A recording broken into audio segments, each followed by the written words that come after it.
Bună, dragii mei, bine ați venit, bine ați revenit. Sunt Meme și ca de fiecare dată înainte de a începe, vă reamintesc cât de minunați și de puternici sunteți. Astăzi vin alături de voi cu previziunile pentru ziua ce urmează sau pentru acel moment din spațiu și din timp în care ai cu adevărat nevoie de inspirație sau de informație. Luați de aici informațiile cu care rezonați și de asemenea vă reamintesc faptul că eu citesc energia din câmpul de energie, din mentalul colectiv, iar informațiile s-ar putea să nu rezoneze cu toată lumea pentru că poate nu suntem pe aceeași frecvență. Vă mulțumesc tuturor pentru mesaje, pentru că sunteți alături de mine și pentru vizionare și să vedem despre ce este vorba. Ne vom uita la vibrația numărului 26, indiferent de momentul în care accesezi acest clip. Invizibilitate, ne spune această vibrație, și retenie și mândrie. Și lucrează în parteneriat cu numărul 45 sau cu vibrația lui 45, care ne vorbește despre comuniune, despre sinergie sau dominanță. Astrologic vorbind, avem un dialog mai intens în această perioadă care se formează între Uranus și Lună. Luna este în Vărsător, Uranus în Taur. Pot apărea, spre exemplu, diverse situații care să implice planul financiar sub formă de șocuri, surprize, evenimente neașteptate, care pot veni fie prin internet, prin bănci sau prin prieteni, prin anturaj. Lucruri la care nu te așteptai. De asemenea, să fiți atenți la plăți sau la schemuri, înșelătorii în online. Să nu primiți temiri ce mesaje care să vă informeze despre ceva anume și să vă spună să vă puneți datele bancare sau să dați detalii personale. Să fiți atenți la aceste lucruri. Mai avem conjuncții destul de multe în acest moment, Neptun cu Venus și cu Mercur în perioada de retrogradare. Este un fel de miraj, este un fel de vreau să fac ceva bine, empatie, compasiune, dar să aveți grijă ca respectiva cauză pentru care voi vreți să donați sau vreți să luptați să fie și reală, să nu fie o păcăleală. Asta este cam tema zilei, să nu vă lăsați păcăliți, pentru că undeva poate să existe o mână invizibilă care să încerce să facă o formă de abuz sau vreo fraudă. Atenție la conturile bancare, atenție la acte, atenție la tot felul de lucruri de genul acesta. Pe de altă parte, la plată, când plătiți, să luați restul bine, sau atenție la resursele voastre primare și la stima de sine, la încrederea în voi înșivă. Când cumpărați, poate primiți un colet, spre exemplu, și este mărimea produsului diferită sau poate primiți alt produs. Nu vă enervați. Când este Mercur în retrogradare, lucrurile acestea tind să se întâmple. Ce este maxim de important în această perioadă este să comunicați clar de 2 ori, de 3 ori ceea ce vreți să spuneți, pentru că este mai bine așa. Poate fi vorba și despre o idee de genul mi-a trecut glonțul pe lângă ureche, uite ce noroc am avut. Deci poate fi și un noroc deosebit pe care îl aveți astăzi. Tot răul spre bine, ce să mai... Ce ne spune oracolul? Protecție, așa cum am zis, numărul 9. Sunteți protejați, însă fiți atenți dacă vă confruntați cu vreo situație unde sunteți confuzi, nu sunteți siguri de ceva anume, există vreo incertitudine, verificați până în acel moment în care vă convingeți voi că este bine să acționați. Avem semnul Berbecului, soarele este în Berbec, vom avea și eclipsa, o eclipsă care aduce un sens al predestinării. Trebuie cumva să treci prin anumite situații pentru că așa înveți o lecție sau pentru că trebuia să fii în acel loc. Nu te necăji dacă simți că ceva este blocat, pentru că altceva mai bun apare. Norocul despre care vorbeam. O situație care se transformă, ceva ce se încheie pentru tine, dar pentru că așa trebuie să fie, pentru că tu trebuie să îți asumi identitatea, puterea. Atenție la furt de identitate, la parole, la mediile de socializare, la aplicații de comunicare. Dacă am simțit să vă spun asta, înseamnă că ceva pe acolo se întâmplă. Și uite, 26, continuitate. veți trece cu bine peste o situație stresantă pentru că veți găsi niște soluții foarte logice. Este vorba despre responsabilitate, rutină, despre structură. Să nu vă lăsați păcăliți, folosiți-vă de maturitatea voastră sau faceți apel la ajutorul cuiva care este în măsură să vă dea un sfat foarte pertinent.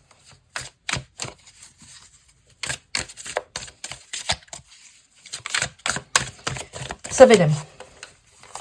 Pe relații, planul material și emoțional. Să fiți atenți și la bârfe, la oameni care își văd propriul interes. În egală măsură poate fi și un prieten foarte drag care te sprijină din umbră, care te ajută în această perioadă. Doar cere ajutorul.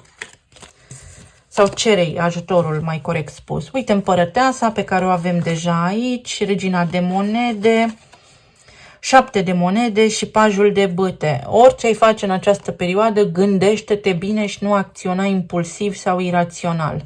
Pe zona de relații, pentru cei care sunteți în relații deja formate, este o perioadă de liniște. Este o perioadă în care vă puteți face niște planuri. Planuri foarte ferme care pot fi de lungă durată. Practic, ceea ce stabiliți acum se poate implementa. Însă, pentru că Mercur este în retrogradare până ce la jumătatea lunii aprilie nu va face pasul înapoi în berbec, este indicat, recomandat, cum vreți voi să o luați, să analizați foarte bine până la cel mai mic detaliu ce vă doriți să faceți. Pentru alții dintre voi este vorba despre o zi în care puneți foarte mult preț pe voi înși-vă și s-ar putea să vreți să fiți foarte indulgenți, să vă cumpărați ceva bun, ceva frumos, pentru că v-ați săturat de rutină, pentru că, uite, casă, serviciu, copii, toate lucrurile așa cum le aveți în rutina voastră la nivel cotidian și asta să fie o zi în care doriți să vă răsfățați. Sau poate fi partenerul vostru de viață sau partenera care astăzi spune: gata, hai să facem ceva deosebit, hai că meriți să te odihnești sau să facem cu totul și cu totul altceva pentru că ne-am săturat de rutină, este bine și pentru noi, ne mai schimbă starea de spirit. Pentru alții dintre voi poate fi un cadou. Respect, recunoștință, un obiect valoros pe care îl primiți din partea cuiva. Cei care sunteți singuri, aici este vorba despre stima de sine și despre ideea că vreți o relație stabilă. Însă, în egală măsură, pe de o parte vă temeți că va merge fix ca și înainte, pe de altă parte vi se pare că nu meritați, stima voastră de sine este foarte scăzută și aveți senzația că sunteți invizibili. Nu este chiar așa, să știți că cineva vă vede. Puteți intra foarte ușor în comuniune cu cineva până la nivel de sinergie dacă vă respectați pe voi înșivă și vă dați mai mult credit. Aveți un pic de răbdare. Exact acesta este mesajul. Să vedem mai departe, 7 de monede mă interesează ce mesaj ne aduce. Temperanța, vedeți, este un pic de impulsivitate aici, însă lucrurile se rezolvă. Și dacă vorbim despre păcăleli, și dacă vorbim despre tentative din acestea, poate auziți, în legătură cu părinții, pentru că în general oamenii maturi sunt ținte sigure pentru genul acesta de evenimente, veți putea rezolva, veți putea soluționa. Pe de altă parte, cineva reușește. Voi, partenerul vostru de viață, reușiți ceva ce nu ați început acum, reușiți ceva ce va aduce bani, prosperitate, stabilitate. Mesajul sigur că pentru alții dintre voi este răbdare și uite un as de monede. Să fiți atenți la afaceri sau la ceea ce am spus, la cauze, pentru cine donați sau în ce investiți. Poate fi pentru unii dintre voi. Pentru că, așa cum am spus, există o mică fluctuație în eter, în energie. Pe de altă parte, este bine. Este bine să vă faceți planuri acum, este o ofertă fermă sau o acțiune, un eveniment, o întâlnire, o ieșire, o idee care capătă contur și va aduce bucurie și liniște în suflet. Unii dintre voi, așa cum am spus, ori primiți niște bani, ori un cadou, ori o șansă, o ofertă. Ceva este bun pentru voi și familia voastră. Iar pentru cei care sunteți singuri, veți vedea că aveți perechea voastră potrivită. Undeva în lumea asta există. Fecioara. O zi ca toate celelalte pe de o parte, pe de altă parte s-ar putea să fiți foarte ocupați și cineva vă rupe firul acesta în care sunteți prinși al vieții cotidiene și vă face o surpriză, vă invită în oraș sau este nevoie de spontaneitate.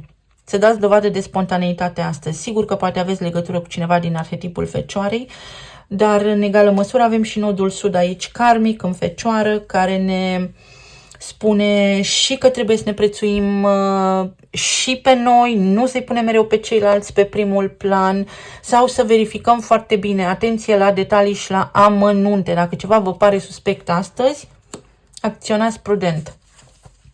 Pe zona de plan material avem asul de bâte, 10 de spade, 8 de spade și regele de bâte. Uite, din mândrie sau din dorința de a face bine, să nu fim impulsivi în această perioadă, pentru că nu cunoaștem toate detaliile problemei.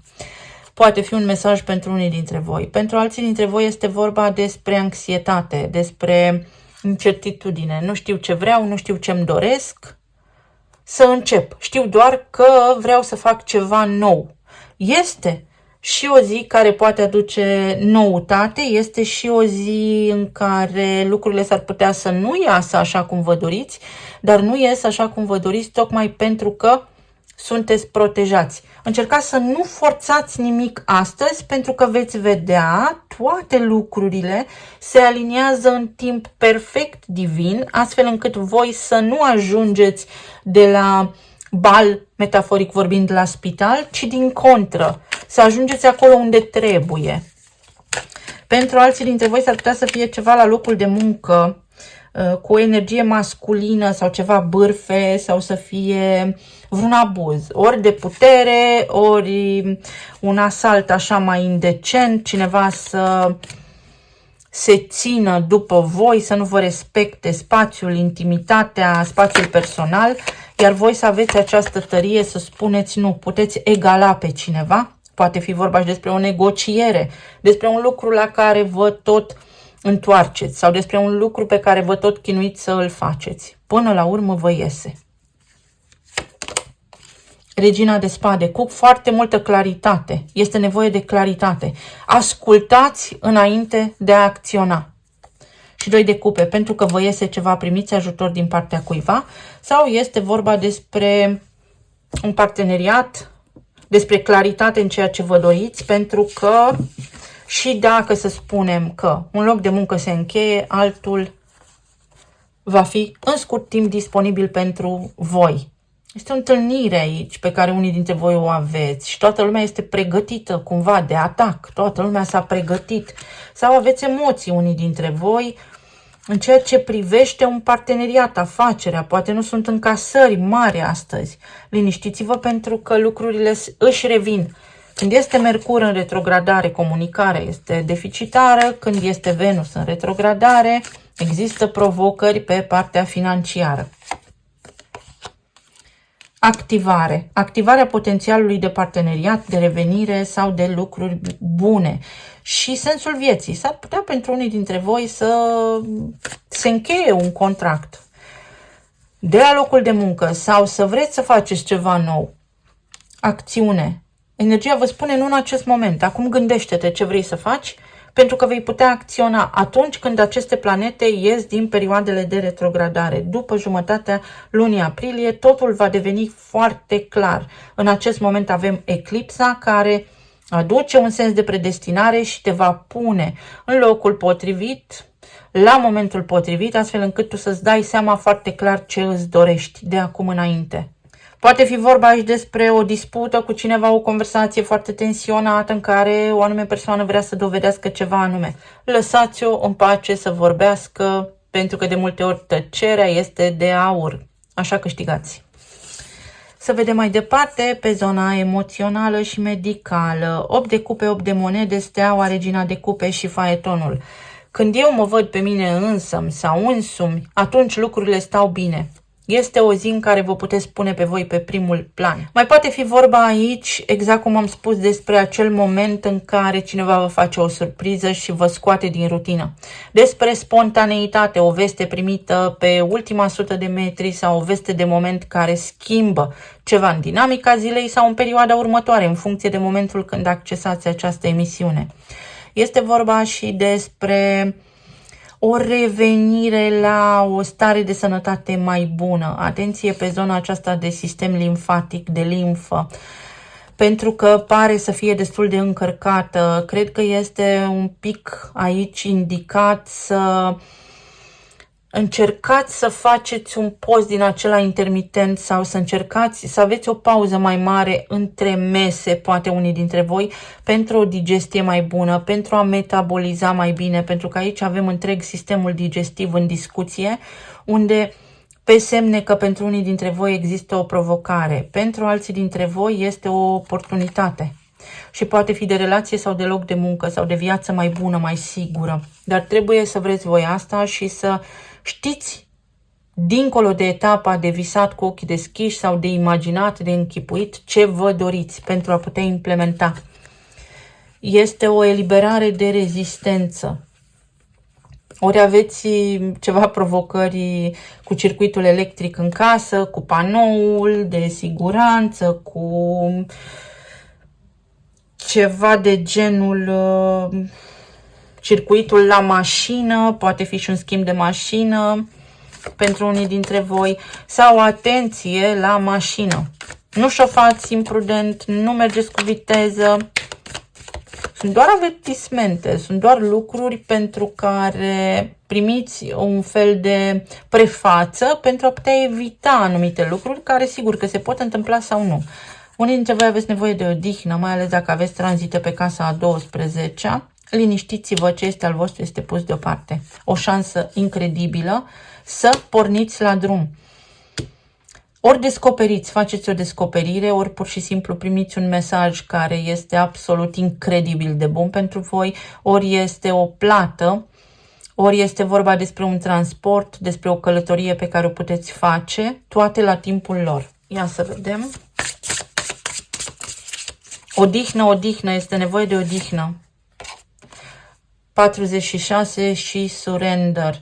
Până poi mâine, până pe data de 27, lucrurile stagnează, dar nu stagnează este cuvântul potrivit. Ar trebui puse pe pauză, ar trebui să continuați să faceți orice altceva, mai puțin ceea ce vă gândiți voi acum că ați vrea să faceți sau vă stresează foarte tare și să înlocuiți acea responsabilitate, ori cu odihnă, ori cu a face ceva inedit, spontan în viața voastră pentru a nu mai opune rezistență, pentru că nu se poate manifesta ceva, tocmai pentru că sunteți într-o etapă în care lucrurile, uite, sunt în 7 de bâte, sunt forțate sau vreți neapărat să rezolvați niște lucruri. Iar pentru alții dintre voi, mesajul este în felul următor. Stai liniștit, nu te îngrijora, nu s-a întâmplat nimic rău sau nu s-a întâmplat încă ceea ce crezi tu că s-a întâmplat, povestea continuă și vei vedea că există o soluție, vei vedea că poți să discuți, poți să rezolvi anumite lucruri. Talismanele. Mai avem și zile așa ciudățele. A căzut inițiala H. Un pic dramatic. O zi care poate fi de așa natură. Avem atât de multă chimie. Practic, ești atras așa ca de un magnet să faci niște lucruri anume, iar energia îți spune, investigează, cercetează, gândește-te bine, nu trage concluzia pripit. Nu acționa pripit. Karma, nodul acela sud din Fecioară, uite. Încearcă să fii atent la rutina ta, la tiparul gândurilor, pe de altă parte, fă altceva, fă lucrurile un pic diferite astăzi, pentru că fiecare sa ca repetecul lui, vei găsi o soluție fantastică. Uite, mâna destinului, vezi, te protejează, lucrează pentru tine și primești o veste bună sau se rezolvă o situație, o informare pe care o primești despre o plată sau atenție, așa cum am spus, la plăți, fraude sau să nu dublați niște plăți, să nu vă blocați parolele. Atenție, pentru alții dintre voi, în sfârșit, intră o sumă de bani, primiți niște bani. Ficatul, furia și soarele. Liniștiți-vă. Pentru alții dintre voi este nevoie de o detoxifiere la ficat. Uite, cineva este mândru. S-ar putea să existe un om care vrea neapărat să demonstreze ceva, mai ales în această perioadă. Ori nu-l luați în seamă, ori lăsați-l că se potolește singur. Pleacă singur. Dacă aveți vreo altercație, vreo provocare, cedați sau îndepărtați-vă de acele lucruri pentru că pleacă singură persoana respectivă. Cineva intervine aici pentru tine, universul, destinul sau un om drag ție. O situație care se schimbă și se îndulcește. Veți respira ușurat și veți vedea că nu are sens să vă enervați. O ieșire în oraș poate fi sau altul este drumul. Ia-o pe alt drum. În timp divin se rezolvă totul, în timp divin. Este doar o amânare, este doar un ocol, dar tu ajungi la destinație și inițialele sunt RH. Poate fi vorba despre analize de sânge pe care să le faceți, analize de rutină pentru unii dintre voi, dacă vă simțiți cumva amețiți sau simțiți că lucrurile nu sunt neapărat bune. Pentru alții dintre voi poate fi vorba despre o situație diferită față de cum v-ați imaginat voi și pentru moment lucrurile sunt așa cum sunt, dar își revin. Poate fi vorba despre o oră sau despre o oră. Poate fi vorba despre timp. Niște lucruri care se amână nu sunt anulate, sunt doar amânate. Eu vă mulțumesc tare mult, vă doresc să aveți o zi minunată, plină de iubire, să fiți sănătoși și iubiți și să ne reauzim cu bine și data viitoare. Pa, pa!